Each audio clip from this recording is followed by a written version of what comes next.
À l'approche des Jeux Olympiques et Paralympiques de Paris 2024, l'Agence nationale du sport, à travers les maisons régionales de la performance, a choisi une immersion dans le monde de la performance. Retrouvez ici un partage de connaissances d'experts et d'expériences de sportifs. Bienvenue sur les podcasts de la performance.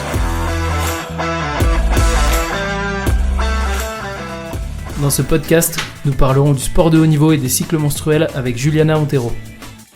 Bonjour à tous, bienvenue sur les podcasts de la performance. Bonjour Patrick. Bonjour Stéphane. Alors aujourd'hui, on va parler de sport de haut niveau et cycle menstruel avec Juliana. Bonjour Juliana. Bonjour Patrick, bonjour Stéphane, merci de l'invitation. Alors est-ce que tu peux te présenter ? Je suis chercheuse à l'INSEP sur les spécificités des athlètes féminines. Je suis kiné et ancienne sportive de niveau. Et j'ai travaille sur les questions liées au cycle menstruel, la prise d'une contraception hormonale, l'influence des fluctuations hormonales qui ont lieu et qui a un impact sur l'entraînement, le bien-être et la performance des athlètes. On va rentrer tout de suite dans le vif du sujet. C'est quoi le cycle menstruel ? Qu'est-ce qui se passe en fait physiologiquement quand on est dans cette période-là que nous on connaît pas trop avec Patrick ? Déjà, il est important de dire que quand je parle cycle menstruel, je ne suis pas en train de parler de ces premières 5 jours du cycle qui est lié à l'enseignement, parce que beaucoup d'entraîneurs, parfois même d'athlètes, peuvent se dire mes règles sont comme ci, comme ça, elles impactent ou n'impactent pas mon entraînement. Mais c'est pas ça qui m'intéresse, c'est vraiment la totalité du cycle. Donc le cycle, il commence lors du premier jour des règles et va jusqu'aux prochaines règles. Et entre-temps, il y a plein de choses hyper intéressantes qui se passent. À commencer par les fluctuations hormonales. Donc, la première phase du cycle, on peut diviser le cycle en 4. Et la première phase, c'est la phase où les hormones sont au plus bas. C'est la phase de menstruation. Ensuite, on avance vers les milieux du cycle qui est défini par l'ovulation. Donc, on avance vers l'ovulation et il y a la montée des hormones très intéressante pour la performance. Ce sont les estrogènes. Donc, ça augmente. Ensuite, il y a l'ovulation, on l'espère, parce qu'on pourra en parler après. C'est un marqueur de la santé des sportives. Et puis, on passe dans la phase post-ovulatoire. Cette phase post-ovulatoire, il y aura un pic d'estrogène, mais aussi de la progestérone, qui va avoir une action un peu contraire à celle des estrogènes. Et ensuite, ces hormones vont chuter à nouveau lors de la 4e phase, et c'est la phase prémenstruelle. C'est l'ensemble de ces phases qui composent les cycles menstruels. Et chacune de ces phases a alors un environnement hormonal différent et fait que les sportives peuvent se sentir plus ou moins bien. Tu me dis si je me trompe, mais les cycles doivent être réguliers chez la femme. Alors, si on rentre dans les paramètres qui nous donnent des indices sur la santé de la sportive ou des femmes, la régularité du cycle, oui, c'est un paramètre indiquant un bon équilibre hormonal. Si j'ai dit ça de façon assez simple, c'est un bon équilibre. Et on a besoin de cet équilibre pour être en bonne santé et pour performer. Donc un cycle irrégulier, c'est-à-dire moins de 21 jours, la durée totale du cycle, ou supérieure à 35 jours, ou avec une variation trop importante d'un cycle à l'autre, c'est-à-dire plus de 7 jours d'un cycle à l'autre, est considéré un cycle irrégulier. Est-ce qu'il y a des signes pour l'entraîneur qui permettent de voir que le cycle n'est pas régulier ? Bon, il y a des choses qu'il peut voir par rapport aux cycles qui sont associées à la cause de cette irrégularité du cycle. C'est-à-dire, l'une des principales causes d'irrégularité du cycle, voire l'absence totale des cycles, parmi les sportives, notamment celles de haut niveau, c'est un déséquilibre entre la quantité d'énergie qu'elles consomment et qu'elles dépensent. Donc, si au quotidien et de façon chronique, elle ne mange pas assez selon ses besoins, il va manquer d'énergie quelque part. Donc, le corps, dans toute sa sagesse, va devoir prioriser qu'est-ce qu'il est important. Il peut pas arrêter son cerveau. Il peut pas arrêter les muscles qui sont sollicités à l'entraînement. Donc, quel est le système qui n'est pas prioritaire? Le système reproductif. Et donc, c'est ça qui va être impacté. Mais avant que le cycle s'arrête complètement, il commence à être régulier. Et donc, comment est-ce qu'un entraîneur peut voir ça? Et pourquoi c'est intéressant qu'il regarde ça? C'est parce qu'il y a alors ces déséquilibres énergétiques chroniques. Et donc, c'est un athlète, par exemple, qui se fatigue assez tôt à l'entraînement.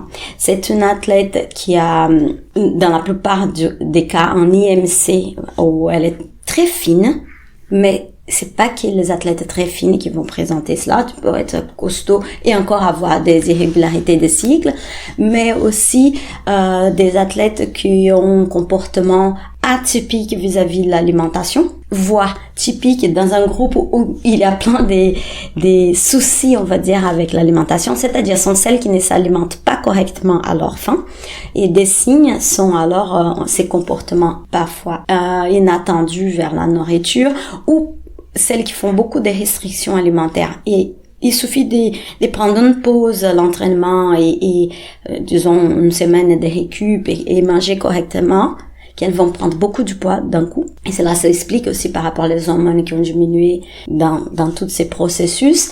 Et aussi les athlètes qui, elles, se blessent plus. Elles sont plus fatiguées. Elles ont froid tout le temps. Donc, ce sont des petits indices comme ça qu'on peut dire, bon, il y a quelque chose qui se passe. L'intérêt, là, pour l'entraîneur, c'est de savoir qu'elle n'est pas à son optimum en termes de santé, un prérequis pour les progrès dans le sport. On va pas progresser quand on n'est pas au top de notre santé. Et là, on a parlé de l'entraîneur, mais on sait que dans le sport de haut niveau, il y a beaucoup d'entraîneurs masculins qui entraînent parfois des filles. C'est quoi ton regard là-dessus? Est-ce que pour toi, il faut à tout prix en parler? Est-ce que ça doit être un sujet évoqué librement ou pas? Enfin, qu'est-ce que tu penses de ça? Il est fondamental d'en parler. Les cycles menstruels, aujourd'hui, nous les savons, c'est un paramètre de la performance. La performance, elle est multifactorielle. Elle dépend de plusieurs paramètres. Elle dépend du sommeil, de la nutrition, de la charge d'entraînement, etc. Les cycles ont une influence aussi sur la performance. Parfois de façon directe, avec les fluctuations hormonales, avec la présence des symptômes au cours du cycle, mais parfois de façon indirecte, parce que ça va affecter de façon positive ou négative la nutrition, les sommeils et la réponse à la charge d'entraînement. Donc, c'est un paramètre. Et dans ce sens, surtout si on vise la haute performance, on doit les prendre en compte. Et comment fait-on pour prendre en compte les cycles menstruels? La première chose, c'est d'en parler. C'est là qu'on va découvrir s'il y a des soucis, s'il n'y a pas de soucis, s'il y a des choses que les athlètes considèrent comme normales alors qu'elles ne sont pas et qui impactent l'athlète au quotidien. Et dans une étape plus avancée, on peut même tirer profit du cycle menstruel pour optimiser les entraînements. Et en fine, parce qu'il y a beaucoup d'athlètes qui se soucient et qui sont parfois même presque un peu en panique quand elles se rendent compte qu'à l'approche d'une compétition majeure, elles vont avoir par exemple leurs règles, ou alors pour certaines être en phase 2-3 jours avant leurs règles. Et elles savent pas comment gérer ça. Et elles savent pas comment gérer ça toutes seules. Et donc ça, ce sont des paramètres qui doivent rentrer dans la discussion avec toutes les staffs et prendre en compte et discuter, savoir quels sont les problèmes. Est-ce que c'est un problème? Peut-être ce n'est pas un problème. Mais si on n'en parle pas, elles vont devoir gérer ces paramètres toutes seules. Alors, est-ce que c'est un problème? Pour certaines, cela peut être un problème. Et c'est un problème quand il y en a une condition normalement médicale derrière.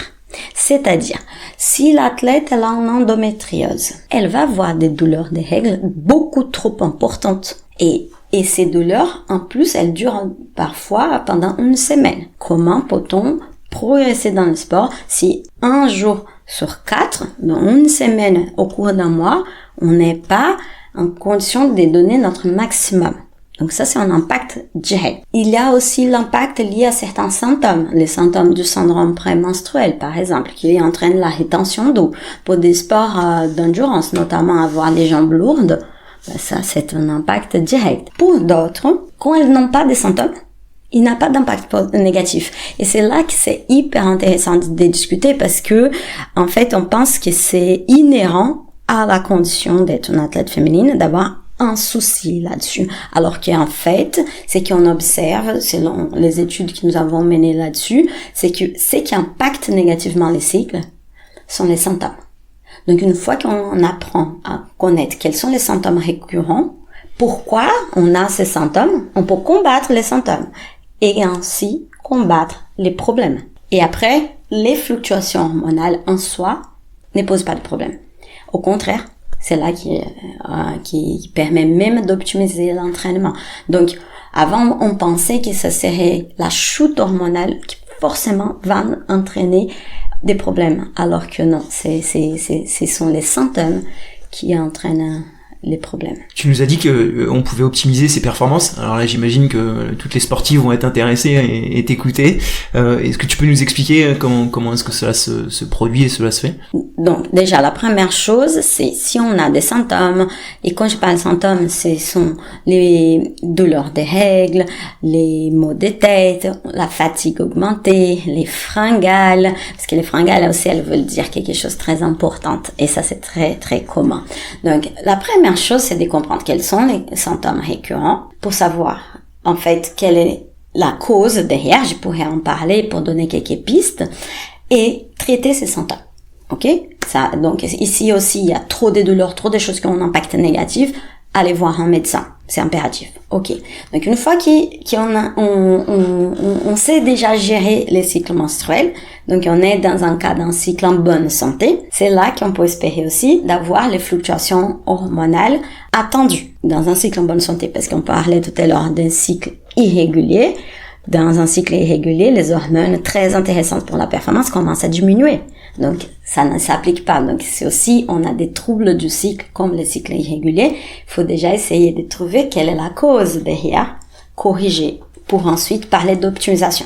Parlons alors de comment les faire. La première chose, c'est d'identifier son profil. C'est-à-dire, parce qu'on a une tendance générale, des réponses optimales à l'entraînement entre les J5 et les J15 à peu près du cycle. Mais ça, c'est une tendance générale. Et on a pu voir qu'il y a une variabilité assez importante d'une femme à l'autre. Et ça dépend aussi de la performance qu'on cherche. Est-ce que c'est une performance de type endurance, cognitive et puissance? Donc, l'intéressant, c'est que l'athlète, elle puisse identifier son profil. Elle commence à suivre alors son cycle. Ça, c'est essentiel pour toute sportive. Parce que aussi, comme je disais, c'est un paramètre de la performance, donc on anticipe. Donc, en commençant à suivre son cycle menstruel, elle pourra elle-même prendre des notes. Noter, identifier comment elle sent en phase de menstruation. Elle verra peut-être qu'à l'inverse de beaucoup de femmes, elles se sentent très très bien. Elles performent très bien. Elle est capable d'encaisser des entraînements de très haute charge. Donc, elle va identifier son propre profil. Une fois qu'elle identifie cela, elle aura identifié la réponse à ces fluctuations hormonales. Et donc, dès qu'on identifie ce qu'on appelle cette fenêtre optimale, que c'est là où elle répond très bien à l'entraînement, on peut alors augmenter la charge dans cette période. Ce qu'on a pu publier en termes d'études scientifiques, c'est qu'il y a vraiment cette fenêtre optimale où les femmes, avec un cycle naturel, répondent de façon optimale à l'entraînement. Donc, on peut alors aller chercher plus haute intensité, plus haut volume, plus haute charge. On va aller vers les max avec moins de risques de blessures. Parce qu'on est en une phase qu'on s'adapte bien à l'entraînement. Et puis, en sortant de cette phase, on rentre dans une phase de récupération. C'est un peu comme jour et nuit. C'est pas qu'on ne peut pas performer dans la nuit, c'est juste qu'il a une période plus propice à la performance, la journée, plutôt que la nuit. Et donc, on diminue dans cette phase de récupération, on peut augmenter les volumes, par contre, en diminuant l'intensité, on joue sur des paramètres comme ça pour créer une sorte de montagne russe, mais positive, c'est-à-dire, on va vers le haut quand le corps répond bien, on diminue quand le corps, il a besoin d'enregistrer les gains de la phase précédente. C'est un peu comme ça. Et en faisant ainsi, on peut espérer plus de gains en performance et c'est ce qui peu d'études montrent que c'est possible de faire. Donc si j'ai bien compris, il faut déjà que l'athlète, elle sache bien se connaître, oui, qu'elle répertorie bien à quel moment elle a ses règles, ses cycles, etc. Et que l'entraîneur, lui, il en parle librement. Et par rapport à ça, moi j'avais une question. Est-ce que tu préconises de questionner librement les athlètes, de leur poser des questions, même dans les questionnaires de fatigue, de le faire apparaître ou pas? Ou est-ce que ça peut poser problème avec des mineurs ou enfin voilà. Ma suggestion, c'est déjà tout comme on explique aux athlètes qu'il est important de prendre en compte lors de la planification de leur entraînement, prendre en compte pour leur carrière sportive, on explique que le cycle fait partie. Donc, on explique l'importance de bien dormir, de bien manger, et on explique l'importance d'avoir un cycle équilibré. Donc, en premier temps, genre dans les réunions en début de saison et des choses comme ça, on peut le faire. Ensuite, pour aller au-delà, essayer d'accompagner, de suivre, il a besoin d'un peu plus de discussions. Je pense que c'est pas quelque chose qu'on va arriver et surtout pas imposer parce que ça reste des données intimes à l'athlète. Il faut d'abord qu'elle puisse comprendre que c'est là un intérêt pour elle. Mais est-ce qu'elle va gérer cela toute seule? C'est aussi une possibilité. Et en plus, est-ce que l'essentiel dans cette première discussion, c'est juste qu'elle sache qu'est-ce que c'est important de prendre en compte et qui l'entraîneur essaiera à l'écoute s'il y a quelque chose d'important à mentionner. Mais ça, juste en première réunion, quand on fait des explications sur tous ces paramètres, ça devrait suffire. Après, si c'est un entraîneur qui veut commencer à prendre en compte pour optimiser l'entraînement et tout ça, je pense que dans la discussion, quelque chose de façon très didactique peut se faire facilement, oui. Mais j'ai aussi un exemple à mentionner, c'est parce que là, en suivant les athlètes à ce sujet, on a pu observer que certaines, elles sont beaucoup plus à l'aise de parler, par exemple, quand elles ont mal à la cheville, mal au genou, mal au dos, que quand elles ont un symptôme du cycle menstruel.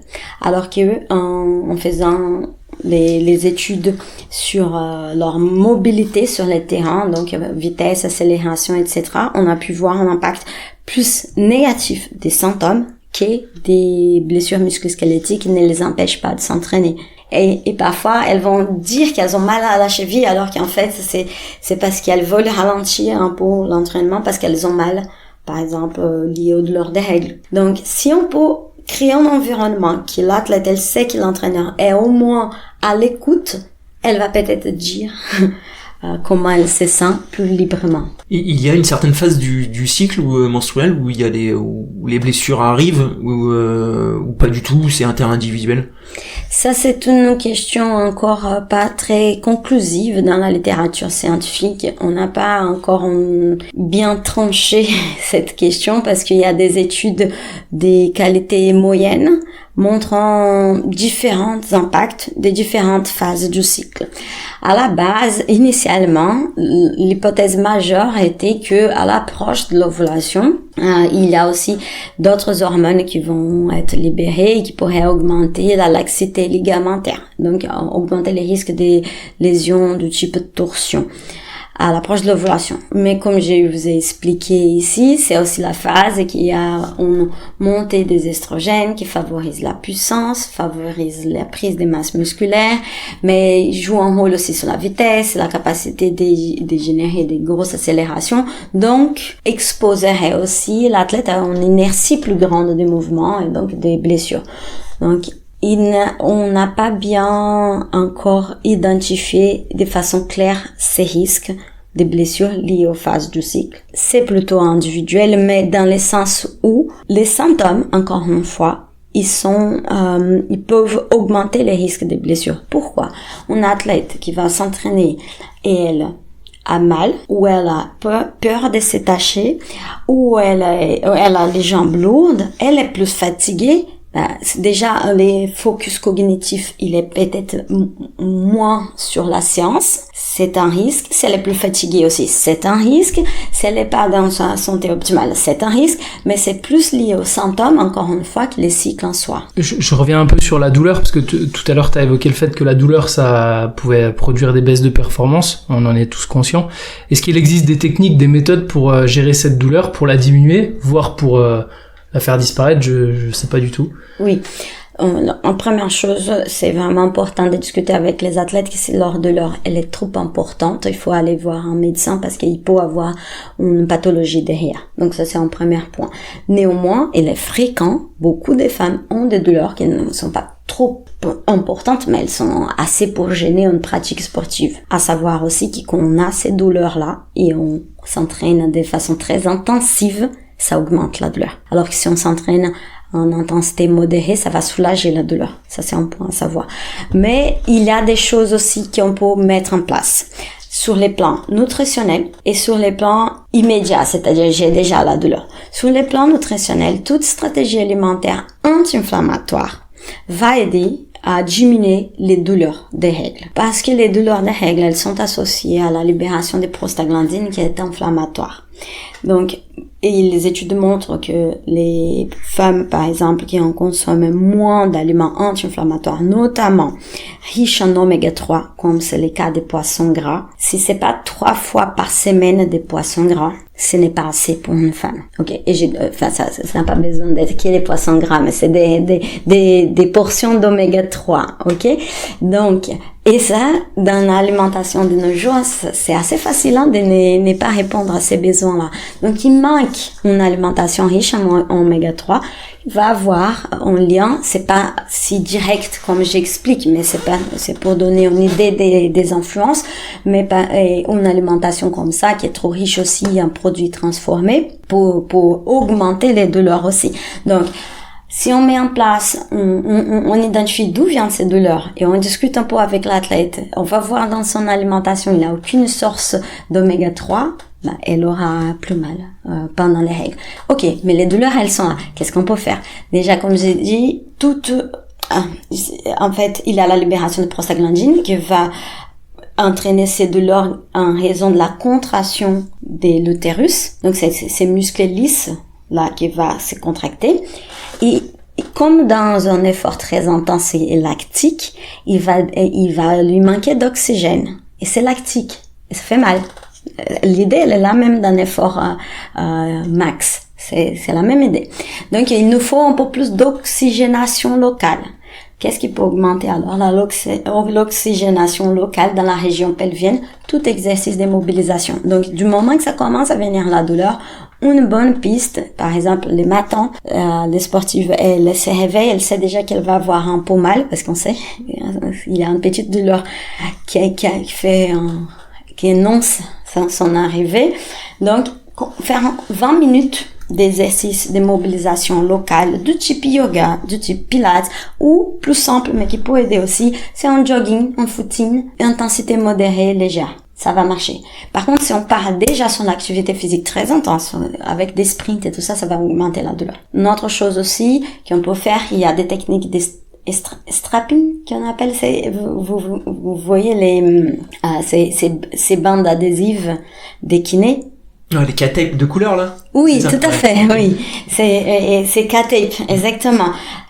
Après, sur les podcasts, c'est difficile de montrer, mais dans l'idée, c'est une croix qu'on met dans la région pelvienne et dans les dos aussi, qu'il y a des études montrant que ça peut atténuer les douleurs, mais ça peut aussi ne pas marcher, mais ça ne coûte rien de tenter. Il y a aussi les froids qui, en amont, c'est parce qu'il a une action anti-inflammatoire. Donc, des bains froids 1-2 jours avant les règles douloureuses, c'est aussi positif. Mais une fois que les douleurs sont installées, c'est plutôt la chaleur pour augmenter les flux sanguins, l'oxygénation locale. Donc, une pochette de chaleur aussi, ça pourrait marcher. Les massages aussi locaux, ça peut marcher. Donc, il y a plusieurs techniques. On peut identifier ce qui marche, ce qui ne marche pas, de façon aussi à rassurer l'athlète ou même rassurer son entraînement derrière. Il existe des outils un peu technologiques à ce sujet-là sur le suivi des cycles ou pas du tout? Est-ce que toi, il y a des choses que tu as vues à l'INSEP autres? Aujourd'hui, je connais une appli qui s'appelle Fita, c'est anglaise, et qui d'ailleurs les athlètes, enfin les joueuses de foot aux États-Unis, elles ont gagné la Coupe du Monde, elles ont mentionné avoir utilisé avec leur entraîneur pour gérer leurs entraînements en fonction du cycle. Mais cette appli, de ce que je connais, elle donne des indications justement sur les plans alimentaires, mais par phase du cycle, sans prendre en compte les profils de l'athlète. Donc ça, je pense c'est cette limite là que cette appli elle peut avoir. Ah, ça individualise pas sur le plan de la nutrition. Non, ça n'individualise pas, et c'est pour ça que je trouve que c'est pas optimal, mais en prime abord, pour commencer à connaître les sujets, ça peut être très intéressant. Après, je trouve que là, pour les personnes qui nous écoutent, déjà un cahier qui permet de suivre. déjà la régularité du cycle, ou il y a des applis en dehors du sport aussi qui permettent de savoir la longueur du cycle et qu'on peut aussi noter quels sont les symptômes pour qu'on puisse identifier cette cyclicité. Ça, c'est déjà quelque chose de très intéressant. Et sinon, si je peux en parler, j'ai créé un outil là-dessus avec Lou Vettier, un designer d'objets, pour que c'est un kit scientifique d'auto-observation du cycle pour permettre à toute femme, là, pas forcément que celles dans le sport de niveau, mais toute femme, même celles qui ne font pas de sport, à identifier leur propre profil. Donc, savoir dans quelle phase de cycle j'observe quels paramètres, et une fois que j'observe cela, qu'est-ce que je dois faire? C'est-à-dire, si j'observe des symptômes, qu'est-ce que je dois mettre en place pour alléger ces symptômes? Et enfin, comment je vais tirer profit des fluctuations hormonales identifiées pour améliorer mon entraînement, optimiser ma performance. Est-ce qu'il faudrait pour toi, selon toi, un référent ou une référente sur le sujet? Parce que nous, on est tous les deux basés dans des CREPS, et par exemple, il n'y a pas de référent sur les sujets. Donc les jeunes sportifs qui sont souvent mineurs, si elles peuvent en parler, c'est uniquement aux médecins du CREPS. Mais est-ce que pour toi, il faudrait une personne référente, ou est-ce qu'il y a d'autres champs à investir? Peut-être former les entraîneurs à ce sujet-là. Enfin voilà, est-ce qu'il y a des champs pour toi qui sont importants à... Je pense qu'il y a plusieurs champs prioritaires du fait que les connaissances là-dessus soient très lacunaires. La première chose, ça serait former les personnes qui prennent en charge les sportives. Ça veut dire aussi les médecins, parce que il y a beaucoup, malgré tout, je reçois surtout sur mes réseaux sociaux des témoignages des sportifs qui disent vous m'avez dit que si j'ai trop mal je dois voir un médecin. Aujourd'hui même j'ai une sportive qui m'a dit je continue à vomir pendant mes règles tellement j'ai mal, parfois je tombe dans les pommes, vous m'avez dit qu'il fallait voir un médecin parce que c'est pas normal, mon médecin a dit que c'était normal, et ça me laisse vraiment enragée de voir cette mauvaise prise en charge. Et donc c'est une athlète de haut niveau, d'ailleurs elle s'entraîne 7 jours sur 7, et comment peut-on s'entraîner dans des états pareils? Donc je lui recommandé des médecins que je sais qu'ils sont formés sur ces questions, mais c'est malheureux de voir encore beaucoup de femmes qui vont entendre ça des médecins. Un autre exemple sont des sportifs de niveau qui n'ont plus leur cycle, et pendant 2 ans, ils vont voir un médecin, ils vont dire il faut arrêter le sport de niveau. Alors que non, le sport est très bénéfique pour la santé, c'est pas ça, c'est les déséquilibres qui ont problème. Donc comment rééquilibrons ces systèmes? Et pour les entraîneurs, les kinés, les préparateurs physiques, je pense qu'il déjà qu'ils soient sensibles au sujet.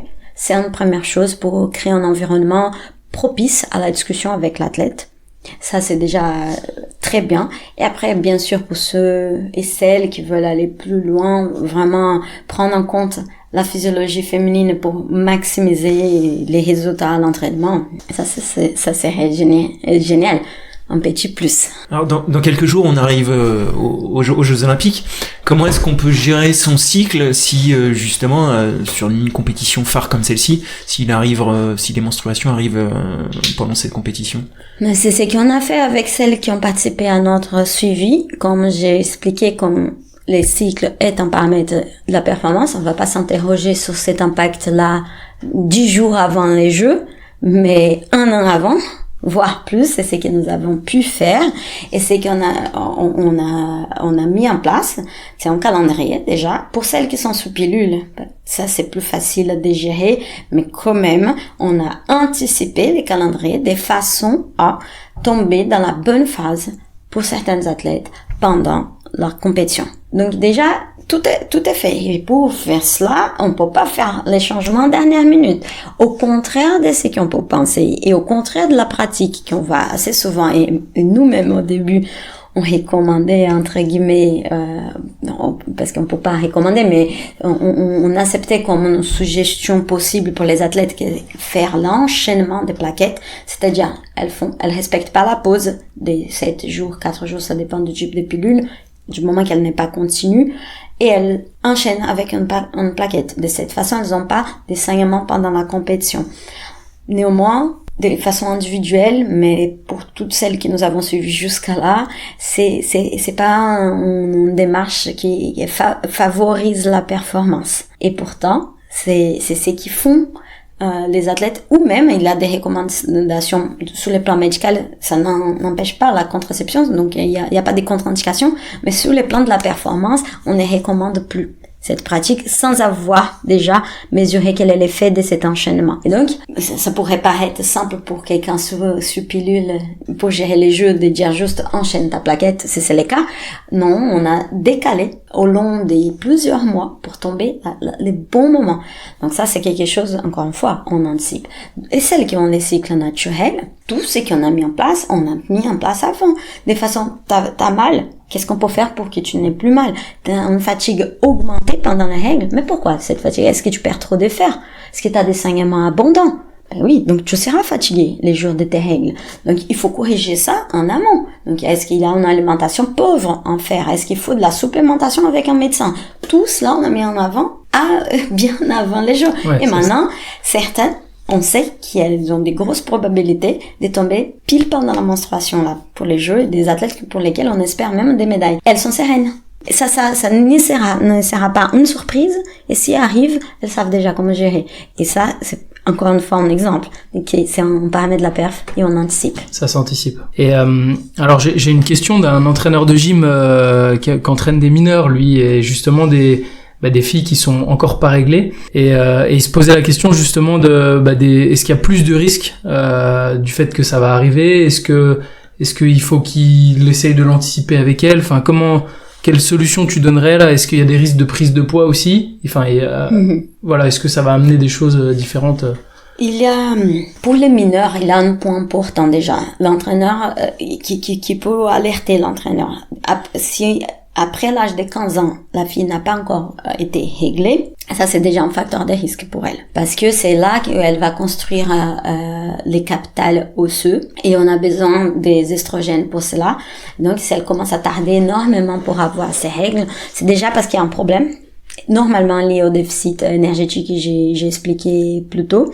Et donc, si elle arrive 16 ans, elle n'a pas encore eu ses règles, donc et c'est là pour compromettre à long terme sa carrière. Donc il est important déjà, même pour les mineurs, de discuter et dire bon, sachez que si vous êtes déjà à 14 ans, comme j'ai dit, c'est 15, mais à 14 ans on commence déjà à parler, soyez attentives, parce que c'est après elles arrivent à 15 ans déjà, c'est trop tard. Allez voir vos médecins pour voir si tout est bien, tout équilibré. Ça c'est un premier point. Après, je pense qu'il est important de savoir que c'est pas parce qu'elles vont avoir leurs règles qu'elles vont prendre du poids. Je réponds par rapport à la gym, c'était mon sport, et on sait que c'était l'hantise dans ces sports, c'est de prendre du poids, changer les centres de gravité et tout ça. Mais c'est aussi à partir de la menstruation que ça sera plus facile de construire des muscles aussi, grâce encore une fois à des estrogènes. Donc, en ayant un cycle régulier, cela ne pourra qu'être positif sur le plan de la performance, je parle. Si c'est un athlète qui n'est pas réglé, ou alors sont des athlètes qui ont et surtout les jeunes, sont celles qui ont plus de symptômes. Parce que ça prend environ 2 ans pour que les profils soient stabilisés. Donc ces premières 2 années, je dirais pour vraiment être à l'écoute, s'il a un athlète qui a tout le temps, on voit qu'il est en souffrance, d'en parler, parce que les 2 premières années, certaines vont souffrir avec beaucoup de symptômes, et malheureusement, jusqu'à trouver un équilibre dans leurs différentes hormones. Donc ça serait vraiment faire attention à la date des premières règles, savoir qu'elles n'ont pas forcément vont prendre du poids. Mais par contre, si ça tarde beaucoup, sont des athlètes, celles qui ne mangent pas assez. Donc, c'est plus les problèmes les plus vers les poids trop légers, puisqu'il a prise du poids, et savoir aussi qu'il est commun d'avoir beaucoup de symptômes quand elles sont jeunes. Donc, être à l'écoute. Il n'est pas forcé l'entraînement quand elles ont mal. Merci. Est-ce que, une petite dernière question, est-ce que tu as des conseils pour les entraîneurs qui nous écoutent sur le sujet, peut-être pour se former, ou autre chose? Je pense que déjà être à l'écoute de ces athlètes de façon globale, donc en sachant que les cycles est un paramètre de plus dans sa prise en charge, savoir qui les athlètes apprécient. quand ils en parlent. En général, elles se sentent même plus en sécurité quand elles sentent que l'entraîneur y parle et qu'il sait quoi faire aussi avec l'information qu'elle donne. Ça, c'est très important. Qu'elles ne sont pas obligées à être complètement linéaires à l'entraînement. Ça aussi, c'est important. Parce qu'il a... et moi aussi, je viens de cette culture de no pain, no gain. Et en ce qui concerne la résilience et la discipline, c'est parfait. Ouais, il faut y aller, il faut se donner, il faut toujours chercher son maximum. Mais on sait qu'on n'est pas linéaire. C'est pas tous les jours que ce sera le meilleur entraînement du mois. Et qui c'est ok. Et qui ce n'est pas grave. La physiologie féminine, on connaît encore très peu, mais on sait déjà qu'il passe par des mécanismes d'adaptation à la charge d'entraînement qui sont différents des hommes et qui c'est pas forcément en essayant de faire mal qu'on a mal qu'on va devenir forcément plus résiliente. Super, merci en tout cas Juliana pour la richesse des échanges et à bientôt sur un prochain podcast. Merci, au revoir. Merci. Ce podcast vous a été présenté par 2 conseillers au niveau haute performance, Patrick Juvin de la Maison Régionale de la Performance du CREPS Centre-Val de Loire et Stéphane Germain de la Maison Régionale de la Performance de Bourgogne-Franche-Comté. Montage Stéphane Germain.